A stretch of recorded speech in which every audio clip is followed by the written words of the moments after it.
우리가 5월 가정의 달을 맞이하여서 우리가 어린아이의 믿음, 또 그 부모 세대의 믿음, 또 부부간의 믿음에 대해서 말씀을 묵상하였습니다.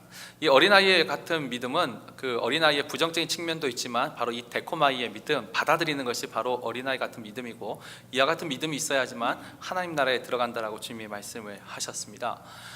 또 부모 세대의 믿음에는 우리가 나오미의 하나님을 통해서 그 환난과 고통 속에서 붙잡은 그 하나님을 그 자녀 세대에 물려준 이 부모 세대의 믿음의 유산에 대해서 우리가 말씀을 나누었고, 지난주에는 우리가 이 몸의 주인이 하나님이신데 그 몸의 주인이 하나님이 부부 간에 있어서 자기 중심적인 가치관이 아니라 상호 의존적인 가치관으로 서로의 결정과 만족을 중시하는 삶을 살아야지 그 가정도 화목하고 또 그것이 하나님께 영광이 된다라고 말씀을 드렸습니다.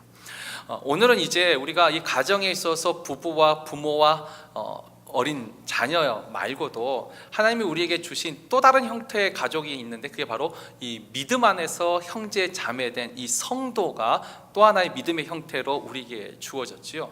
그래서 오늘은 이 성도 간에 있는 그 교제, 성도 사이에 주어진 믿음이 무엇인가, 오늘 우리가 말씀을 통해서 묵상하고 한번 은혜를 나누고자 합니다. 먼저 우리가 방금 전에도 우리가 외웠는데, 우리가 예배 시간마다 하는 사도신경이라는 것이 있습니다. 어파슬스 크리드가 있는데, 이 사도신경은 주기도문처럼 그 온전한 형태가 성경에는 없지만 사도신경 자체 그 문장 하나하나가 다 성경 속에 있지요. 이 사도신경이 뭐냐면 결국 우리가 믿는 믿음, 우리가 무엇을 믿는가를 요약해서 정리한 것이 이 사도신경인데, 그래서 우리가 사도신경을 외울 때 전능하사 천지를 만드신 하나님 아버지를 내가 믿사오며, 그러니까 창조주 하나님, 전능하신 하나님을 믿고, 그리고 그의 아들 예수 그리스도의 이 땅에서의 탄생과 그 다음에 죽음과 부활을 믿고, 그리고 나서 그 다음에 우리가 사도신경에 꼭 무슨 후렴구분, 그 후렴구 같지만, 그러니까 그 장사하신 할머니 죽은 자 가운데 다시 일어나시며 죽은 자를 심판으로 다시 오시리라, 우리가 그 예수 그리스도에 대한 믿음을 고백하고 그 다음부터 시작되는 말이 뭐죠? 성령을 믿사오며, 그 다음에 거룩한 공예와 성도가 서로 교통하는 것과 죄를 사하여 주는 것과 몸이 다시 산 것과 영원히 산 것을 믿사옵나이다. 우리가 이 뒤를 그냥 외워서 그냥 어떻게 보면 그냥 그 형식적으로 반복적으로 이 구절을 하고 있는데, 여기 보면 분명히 성도가 서로 교통하는 것과 성도가 서로 교통한다. 이 교통이라는 단어를 좀 더 쉬운 단어로 한 것이 이제 교제죠.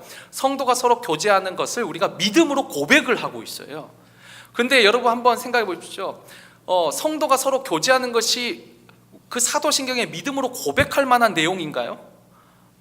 자, 우리가 사람은 이 세상에 사람으로 살아가는 한, 무인도에 떨어져 있지 않는 한, 그리고 왕따로 스스로 이제 어떤 사람들이 고립되어지거나 아니면 자기 스스로가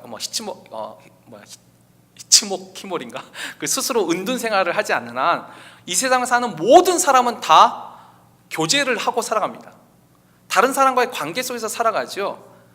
교회 안에서만 교제가 있는 게 아니라 이 세상 밖에서도 우리는 동창회도 있고 같은 그 어떤 클럽, 동호회 모임도 있고, 어떤 형태로든 우리는 사람을 만나고 사람과 교제하고 살아갑니다.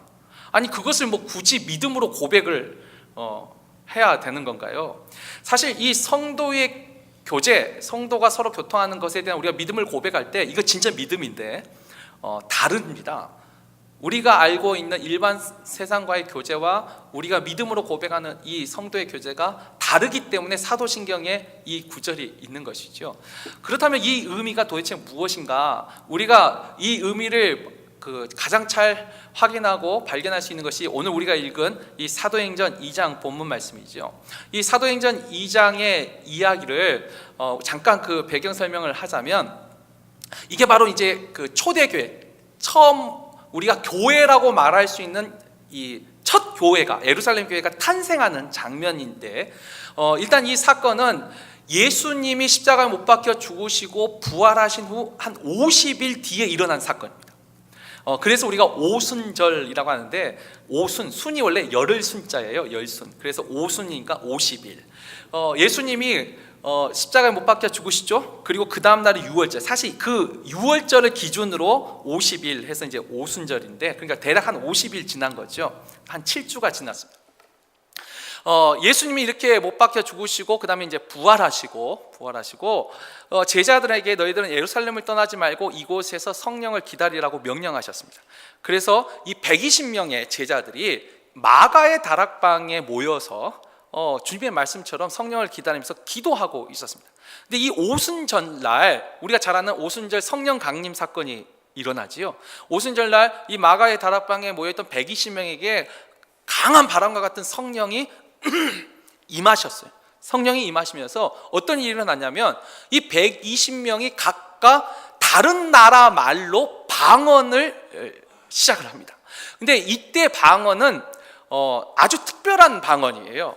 그러니까 우리가 일반적으로 말하는 방언은 영적인 방언이기 때문에 통역하는 은사가 따로 필요합니다. 통역이 필요한데 이때 오순절날 받은 방언은 통역이 필요 없는 완전한 언어였습니다. 그리고 이 오순절날 모여있던 유대인들이 어떤 사람들이냐면, 원래 이 이스라엘은 디아스포라가 본토에 사는 유대인보다 훨씬 더 많습니다.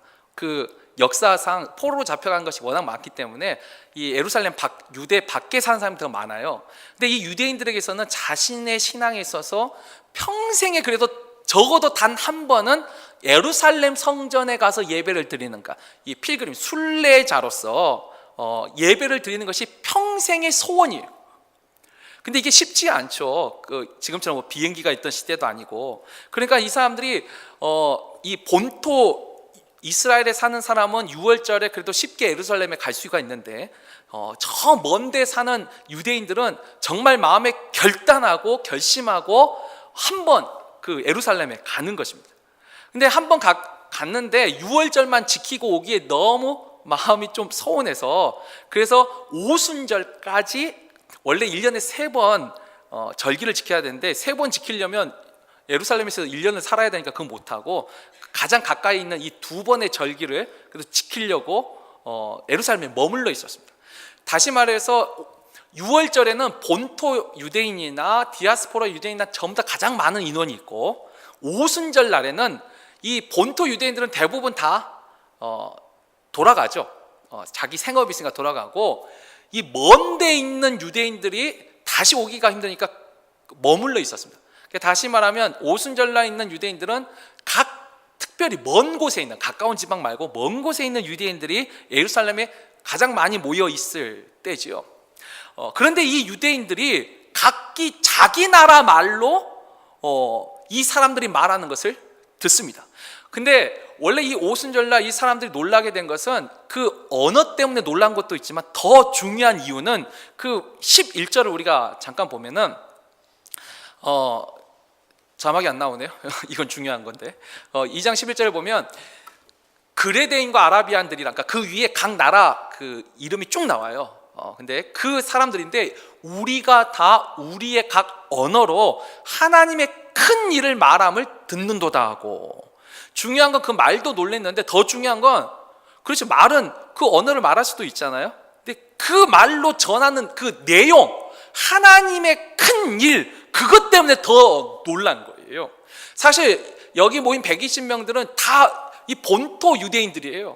그러니까 이들이 각 나라 말로 완벽한 언어를 구사한다는 것 자체도 사실 놀라운데, 뭐 다른 사람들이 그걸 모르죠. 근데 더 중요한 건 그 내용이에요. 근데 하나님의 큰일, 어떤 일을 말했길래 이들이 놀랐을까요? 천지를 창조하신 하나님이요, 여긴 예루살렘 순례 온 모든 유대인들이 다 알고 있는 일들이죠. 그 내용이 아니죠. 바로 예수 그리스도에 대한 그 말을 듣고 놀란 거예요. 그 예수가. 그래서 이 베드로가 이렇게 사람들이 모여가지고 막 소동하니까 그때 일어나서 베드로가 설교를 시작하는데, 그게 2장 14절에서 우리가 읽은 바로 그 앞에 40절 39절까지가 이제 베드로 설교죠. 이 설교 내용이 이 성령이 오시는 것을 요엘 선지자의 예언을 설명을 하고, 그다음에 예수 그리스도가 죽으신 것과 다시 살아나시는 것을 이것을 설명을 해줍니다. 그래서 이게 설교를 해서 오늘 우리가 읽었던 40절에 보면, 그래서 또 그걸 설명하고 이 구약 성경의 이야기를 하고 해서 또 여러 말로 확증하며 권하여 이르되 너희가 이 패역한 세대에서 구원을 얻으라. 이게 이제 마지막 그 설교의 마지막 멘트죠. 오늘 우리가 했던 첫 번째 40절이 그랬더니 그 말을 받은 사람들이 세례를 받는데 이날의 신도가 3,000명이 더하더라. 오늘날도 3,000명이 모이는 교회는 대형 교회입니다. 근데 이 당시에 3,000명이면 진짜 어마어마한 숫자예요. 저도 늘 이런 일이 내 생애에 딱 한 번이라도 일어났으면 참 좋겠다, 이런 마음을 늘 가지고 있는데, 근데 이것도 정말 특별한 일입니다. 그 한 번의 설교에 3,000명이나 되는 사람이 세례를 받고, 이게 이제 공식적인 예루살렘 교회가 됩니다. 그러니까 예수님도 이 땅에서 제자였는데 120명밖에 그 모임이 없었잖아요. 근데 이 베드로 한 번 설교에, 그러니까 주님이 예언한 대로 성령님이 강림하니까 훨씬 더 놀라운 일들이 일어났는데 3,000명이나 그날 하루에 예수를 믿고 신도가 되는 거죠. 자, 그런데 그 전에 우리가 그냥 몇 명 있을 때는, 서로 작은 규모가 있을 때는 서로 이렇게 뭐 주먹구구식으로 해도 돼요. 그러나 이렇게 3,000명이 되는 사람들이 생기면 이제는 조직이 생겨납니다. 이 사람들 사이에 질서가 없으면 이제 어지러워지는 것이죠. 자, 그러면 이 사람들이 3,000명이나 이렇게 세례를 받는데 그 다음에 무엇을 했을까요? 이 교회가 한 일이 어떤 일을 했을까요? 그것이 이제 42절에 나와 있는데, 자, 그들이 사도의 가르침을 받아 서로 교제하고 떡을 떼며 오로지 기도하기를 힘쓰니라. 이렇게 예수 믿은 3,000명이 한 일이 뭐냐면, 사도의 가르침을 받아 서로 교제하고 떡을 떼며 오로지 기도하기를 힘썼다. 이게 이제 초대교회의 모습입니다. 자, 그렇다면 일단 사도들의 가르침을 받았는데 사도들은 뭘 가르쳤을까요? 예수 그리스도의 죽음과 부활의 복음 맞습니다. 그것도 분명히. 그러나 이미 그 설교에서 다 믿었잖아요.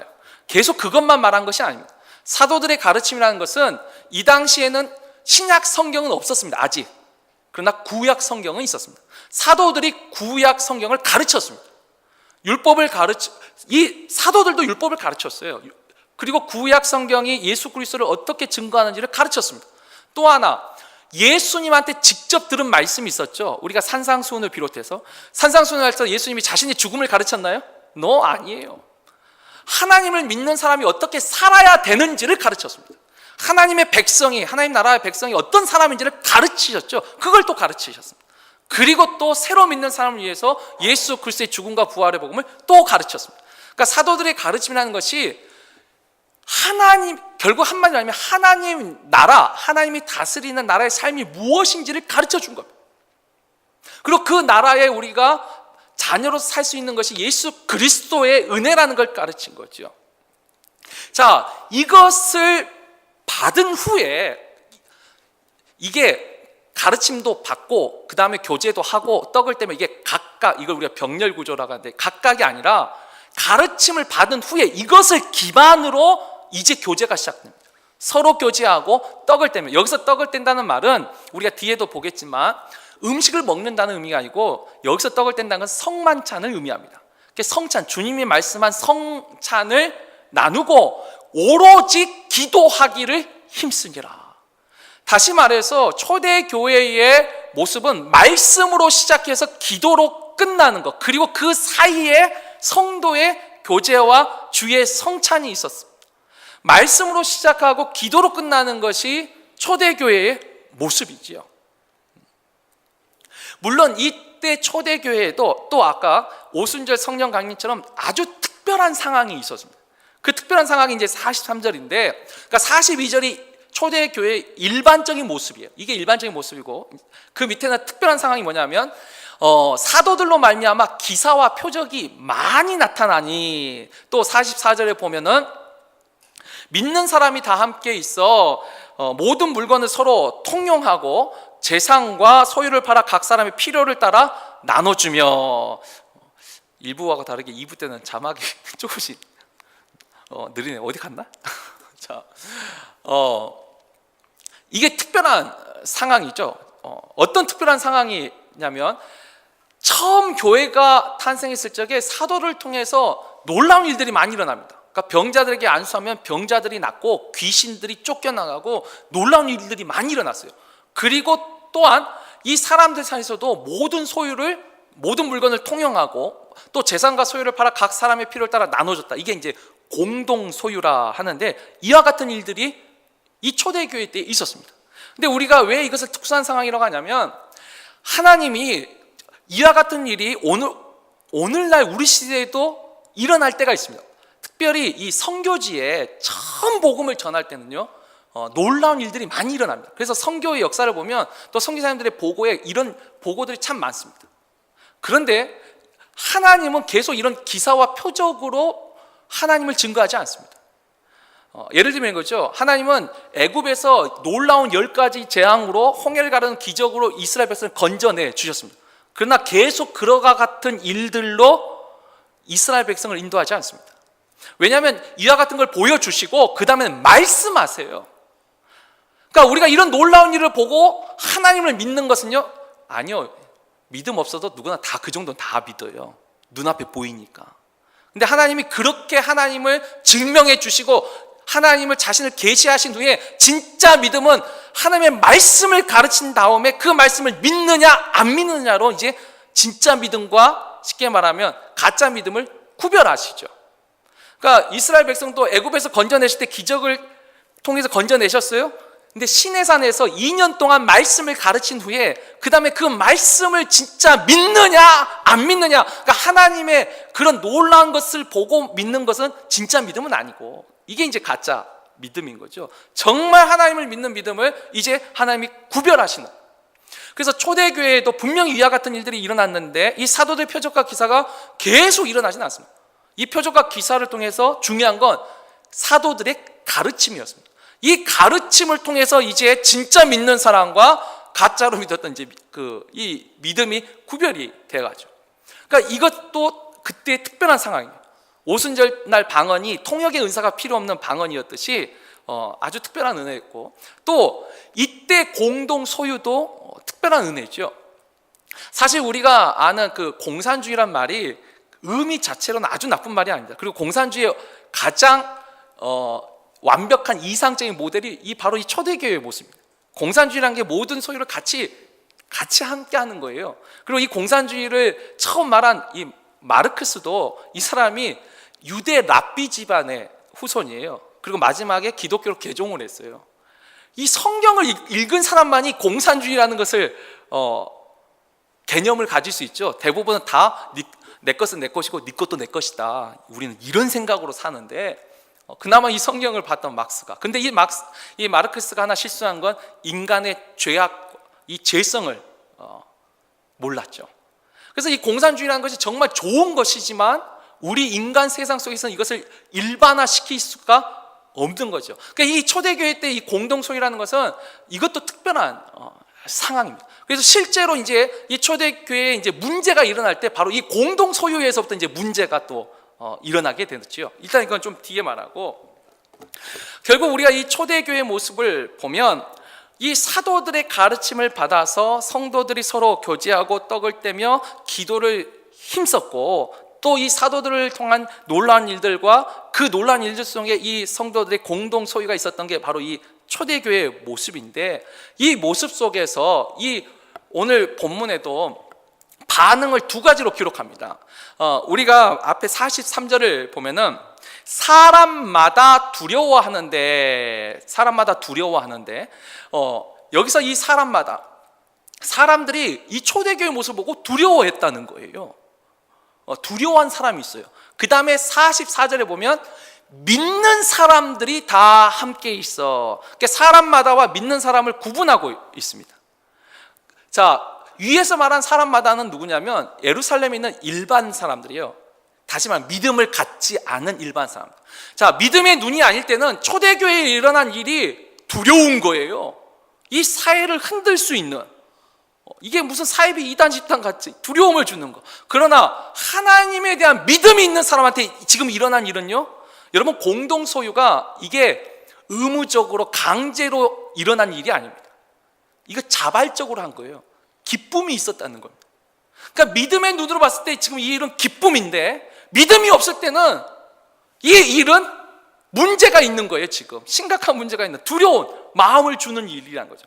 그러니까 이미 하나님, 그 성도의 교제 자체가 모든 사람에게 기쁨이 아니고 믿는 사람에게 기쁨이 되었고, 믿지 않는 사람들에게 이 성도의 교제는 두려운 일이 되었다는 것입니다.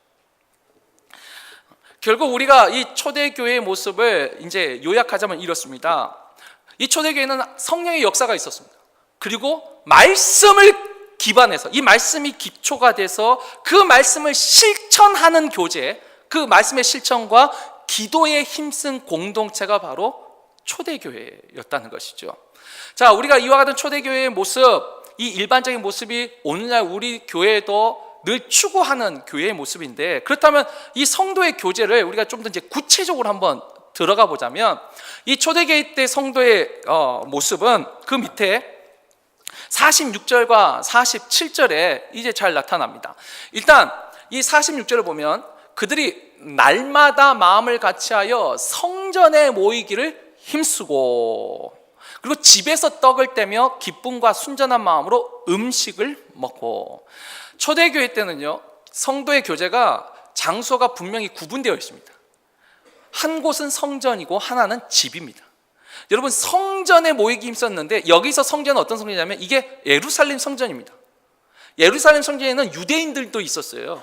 그렇다면 이 성전에 하나님을 믿는 사람들이 모였다는 거, 이들은 성전에서 뭐 했을까요? 지금도 우리가 예루살렘의 그 성전에 성지순례로 이제 한번 가보시면 알겠지만, 성전이 이렇게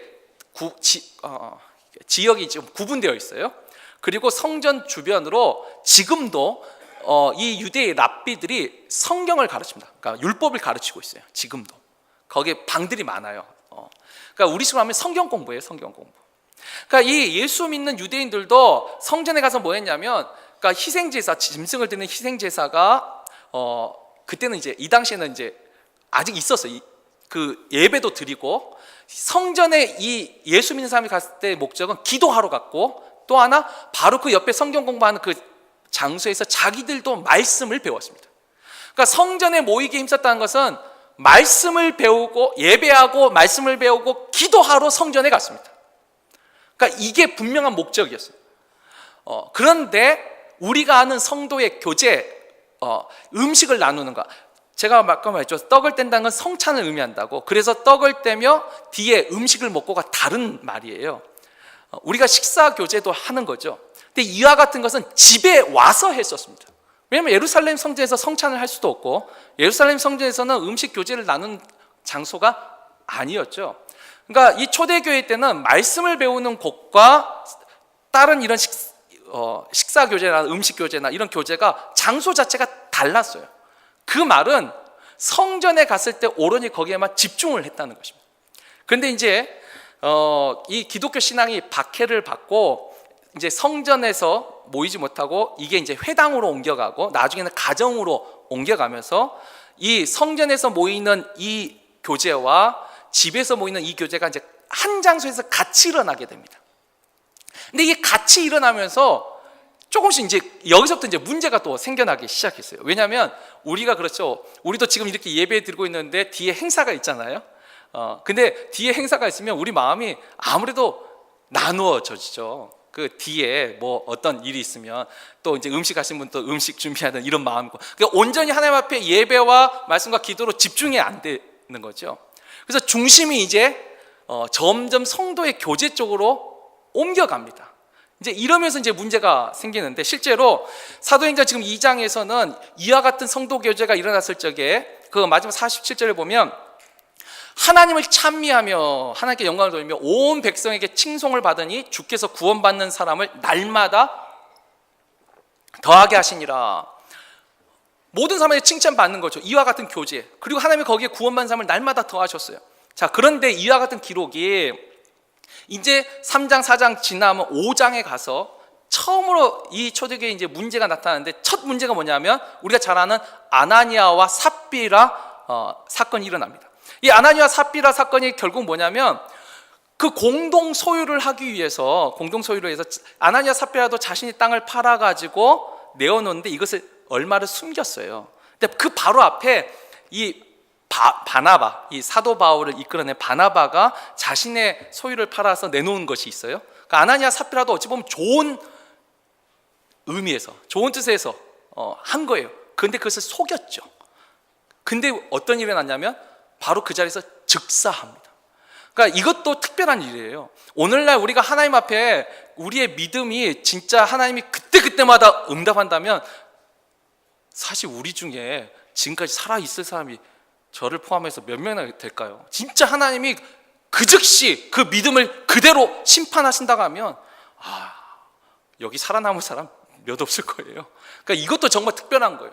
근데 이 아나니와 삽비라도 왜 이렇게 됐죠?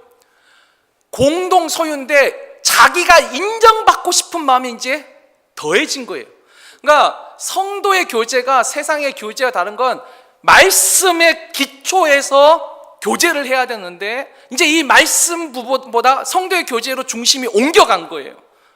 거기에 내가 인정받고 싶은데 그 마음이 섞이면서 하나님이 그걸 받지 아니하신다고 즉결 심판을 하셨죠.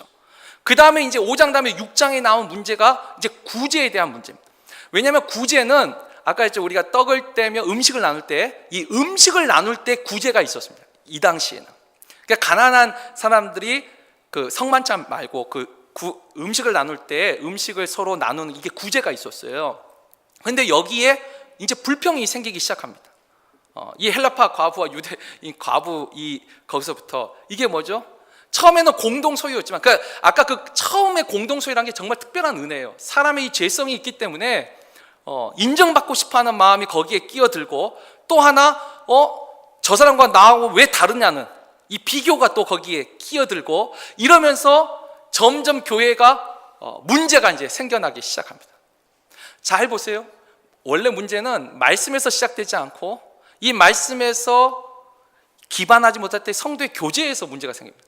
여러분, 우리가 교제하는 것이나 우리가 밖에서도 교제를 하지 않습니까? 성도들만 식탁 교제를 하나요? 우리 밖에 나가서 동창회도 있고 여러 가지 모임 속에서 사람들 만나지 않습니까? 다 똑같아요. 사람들을 만난 건 다 똑같아요. 근데 그 차이가 뭐냐? 우리는 말씀을 기반해서 모입니다. 이게 이제 틀린 거예요.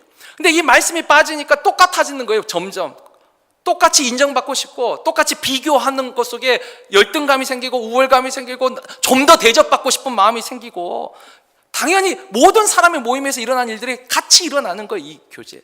그러고 나서 그 다음에 이제 8장에 가면 이제는 말씀에 대한 공격이 들어가죠. 이 사도들이 가르친 것 중에 이 율법과 다르다 해가지고 이제 이 할례에 대한 문제를 해서 다른 말을 가르친다라고 이제 말을 시작합니다. 근데 여러분, 이 초대교회에 일어난 일 오늘날 거의 똑같이 일어납니다. 어느 교회든. 결국 우리가 아까 다시 사도신경으로 돌아가 볼까요? 사도신경에서 우리가 성도가 서로 교통하는 것을 믿음으로 지금 고백한다 했습니다. 아니, 성도가 교제하는 것을 그걸 믿는 것은 아니죠. 그건 누구나 사람 다 하죠. 뭘 믿음으로 고백하죠? 원래 그래서 사도신경은 우리가 잘못 알고 있는데 앞에 성령을 믿사오며 거룩한 공예와 성도가 서로 교통하는 것과 죄를 사하여 주는 것과 몸이 다른 이걸 각각 떨어진 것이 아니에요. 이게 같이 이어지는 거예요. 성령을 내가 믿어야 돼요. 하나님의 영이 내 안에 있어야 돼요. 그 하나님의 영이 있어야지 그 앞에 전능하신 하나님과 그 예수 그리스도를 믿어요. 그러니까 이 성령을 내가 믿는다는 거, 하나님이 하신 일들을 믿는 그 믿음, 이 믿음이 있어야지 우리가 거룩한 공예가 됩니다. 거룩한 교회가 됩니다. 구별된 교회가 됩니다. 그러니까 교회가 말씀으로 구별되지 아니하면 다른 모임하고 뭐가 달라요? 똑같죠. 다 인간의 죄성과 본성이 다 있는데, 그러니까 성령을 믿고 거룩한 교회가 되고 그 가운데 성도가 교통하는 것을 믿고 이것이 믿음을 실천하는 것이고, 이와 같은 믿음 속에 죄 사함과 몸이 다시 사는 것과 영의 사는 그 구원까지 이르는 믿음이 이게 한 줄로 이어지는 거예요. 성령을 믿지 않는 사람은 성도가 서로 교통하는 것을 믿지 못하죠. 성령을 믿지 않는 사람은 거룩한 교회와 거룩한 공예를 믿지 못해요. 그런 교회를 만들 수가 없고 그런 교제를 할 수가 없는 것이죠. 그러니까 이 말씀이 기초를 세우지 않으면 성도의 교제는 다른 일반 세상의 교제와 다를 게 없어요. 조금 더 우리가 교회니까 조금 더 예의를 더 차릴 뿐이지. 그러나 세상도 똑같이 예의는 차리죠. 다르지 않는 거예요. 결국 이 성도의 교제가 이 초대교회의 모습을 우리에게 준 것은 말씀으로 시작해서 기도로 끝나는 것이 진짜 성도의 교제입니다. 근데 오늘날 우리가 우리 교회 만 하는 게 아니라 대부분 많은 교회에서 교회 가서 가만히 식사할 때 가만히 보면 대화하는 주제를 잘 보세요. 거의 비슷해요. 뭐 정치 얘기를 하든지 사회 문제를 하든지 뭐 드라마 얘기하든지 또 연세 드시고 이제 하면 이제 자녀 얘기하든지 화제가 하두가 거의 비슷비슷해요. 원래 교회가 거룩한 교회가 되기 위해서 그래서 우리가 이제 각 교회마다 이제 노력하고 기도하고 이제 하는 거 다르지만 우리 교회가 이제 목장 모임을 하지 않습니까? 적어도 하나님의 말씀을 듣고 말씀으로 일단 시작하자는 그와 같은 음식을 나누는 거 이걸 하지 말라는 게 아니라 이것도 하는데 출발을 말씀에서 시작해요. 이것이 믿음이에요. 말씀으로 시작할 수 있는 게 믿음이라는 거예요. 그러니까 사도신경에 그것을 고백하는 거죠. 믿음이라고. 근데 우리는 말씀으로가 시작이 안 돼요. 첫 마디부터 이제 다른 얘기부터 시작되는 거예요. 진짜 하나님이 기뻐하는 성도의 교제 말씀으로 시작하는 거예요. 그리고 기도해 주는 거예요. 서로가 기도해 주는 거. 이게 진짜 교제야. 그 다음에 이제 챙겨주고 음식하고 구제고 이건 여기서 파생되는 거예요. 만약 이 앞에 부분이 없으면 문제가 계속 발생해요. 너 잘났냐 나 잘났냐 나 인정받냐 뭐 이렇게 나 무시당하다 이런 것들 비교하고 앞에 이 부분이 없으니 거룩한 성도의 교제가 일어나지 않는 것이죠. 만약 우리에게 이와 같은 진정한 믿음으로 고백된 성도의 교제가 일어난다면 하나님은 구원받은 사람을 날마다 더하시리라 저는 믿습니다. 그리고 또 우리 교회 안에서 정말로 이 하나님의 말씀에 기초했을 적에 오늘날 과거 공동 소유는 제가 정말 특별한 거예요. 오늘날 제가 지금 이 자리에서 공동 소유를 주장하면 여기 앉아 계실 분 몇 분 없을걸요. 이거 시험 들어서 아니 이건 정말 어렵습니다. 그러나 적어도 우리가 하나님이 우리 영에 있다면 그 다음에 이제 가르친 게 뭐냐면 예전에 이런 말 한번 들으셔보세요. 지금도 이 시대에도 성도들 간의 물질 문제는 지금도 끊이지 않습니다. 뭐 과거만 아니라 지금도 마찬가지예요.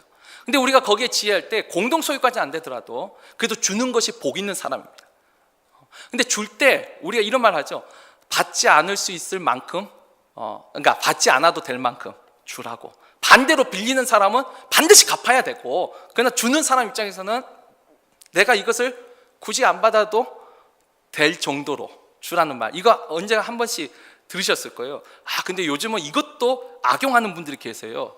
빌려놓고 목사님이 그렇게 설교하지 않았냐고 이거 안 받아도 되는 돈 아니었냐고 이런 분이 저도 한 번 만난 적이 있어가지고 한국에서 그래서 이제는 이렇게도 못 가르치겠어요. 근데 제가 권면하는 것은 하나님이 분명히 우리에게 은혜를 주시면 물질에 있어서도 정말 선한 마음으로 여러분 이 원칙 하나만 기억하시면 돼요. 주는 사람이 훨씬 더 복됩니다. 받는 사람보다 주는 사람이 진짜 복된 인생입니다. 그거 하나만 붙잡고 하나님 앞에 우리 한번 기도했으면 좋겠어요. 하나님 내가 남에게 받는 인생보다 주는 인생 살게 해달라고. 주는 것이 훨씬 복되니까. 그리고 내가 정말 100불을 줄 수 있는 그냥 편하게 줄 수 있는 사람이랑 좀 욕심을 가지고 하나님 내가 1000불 편하게 줄 수 있을 정도로 하나님 나에게 복 주시라고. 그게 훨씬 더 좋지 않을까. 이건 이제 권면이에요. 초대교회에 있었던 그런 특별한 은혜로 공동 소유가 있었지만 오늘날 우리가 이것을 죄성 때문에 그걸 할 수가 없어요. 그러나 적어도 주는 것이 복되다는 그거 하나 붙잡고 그 말씀 때문에 그 말씀을 붙잡고 기도하는 사람이 있다면 그 사람이 있는 성도의 모임 교제 속에 혹시 어려운 사람이 있다면 이 말씀 때문에 이렇게 기도하는 사람이 은혜를 베풀 거 아니에요. 그때 성도의 교제가 거기가 은혜가 넘치고 그런 교제가 하나님이 영광을 받으시는 거죠. 하나님이 영광을 받고 사람들이 이제 칭찬받는 거죠. 야, 그 교회, 그 모임에서 야, 이렇게 사람을 살려냈구나. 이게 진짜예요. 우리끼리 서로 높여주고 이것이 아니고 말씀에 기반해서 정말로 기도에 힘쓰면서 하나님이 주신 은혜로 서로 교제하는 것. 우리가 이와 같은 성도의 교제를 통해서 하나님께 인정받고 그러시면 하나님이 날마다 구원받는 사람을 더하시는, 왜 그런 모임에는 하나님이 사람을 보내겠죠. 우리가 이와 같은 모임 되게 해달라고. 우리 교회도 말씀으로 시작해서 기도로 끝나는, 정말 이 아나니와 삽비라나 그 후에 구제 문제처럼 이렇게 문제 일으키는, 내가 인정받고 내가 대접받고 또 비교하는 그 속에서 인간의 죄성을 드러내는 그런 모임이 아니라 정말 하나님 앞에 인정받는 그와 같은 교회, 그와 같은 모임 되게 해달라고, 그러기 위해서 또 내 자신에게 하나님 먼저 은혜를 베풀어 달라고 우리가 기도했으면 좋겠습니다.